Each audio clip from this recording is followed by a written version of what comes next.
Okay, this tutorial is going to show you about some options when you input grades or lack of grades and what those options can do for you. So I'm starting out with a section where I've not put in any grades to show you what I can do. Of course, you know that you can put in however many points that the student got and move on to the next one, or you can click on this blue extension tab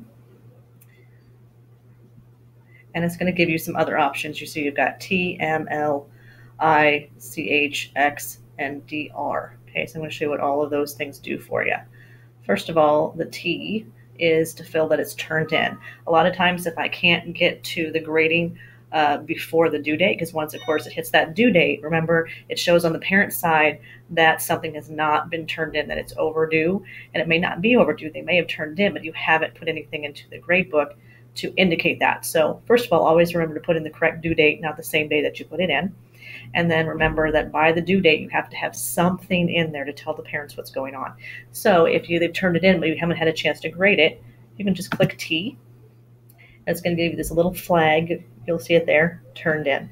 You're also going to put in any comments that you might want to hear as to why it's not checked yet or what you're waiting for or anything like that. So you can go ahead and put in anything you want there. Okay, so that's one of the options, is to click T for turned in.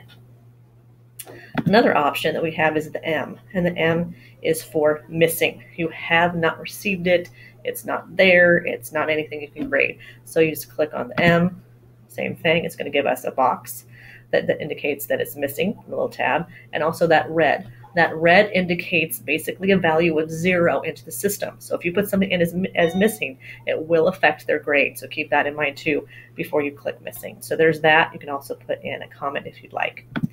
Then we're going to get to L.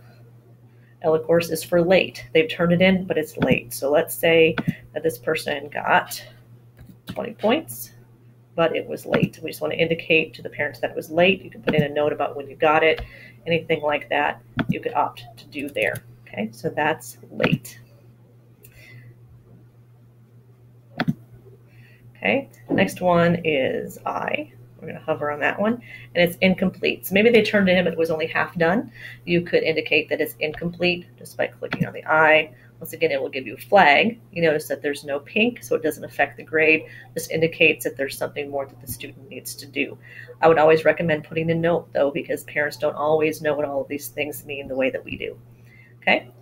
You also have the CH. CH is cheated. I've only used this one time. But it does indicate maybe why there's a 0. That's because they cheated on that assignment. Hopefully you've already communicated with parents about that, but just in case, there it is, cheated as an option. So you can just click on CH. Give it a moment. It's going to, excuse me, you don't want to do that for everybody, no. Okay. Click off of it and it goes away. There we are. All right, so X, hover on that, is exempt. This means it does not affect the grade. It does not put in a 0. It's nothing. Basically, you said that student doesn't have to do that assignment, and it will not be against them to not do that assignment.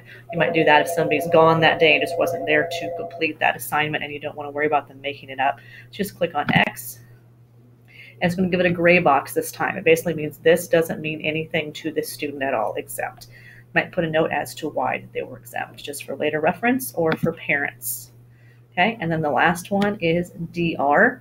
It's fill dropped. This is not something that we normally use. Basically, it's if a kid drops a class, you just fill it in for the rest of the boxes, but normally that's taken care of at an admin level, so you probably will not need to use that. Once you get done with anything you want there, you just click on collapse, takes you back to the normal view, and you're all done. So those are the options you can use for putting in grades.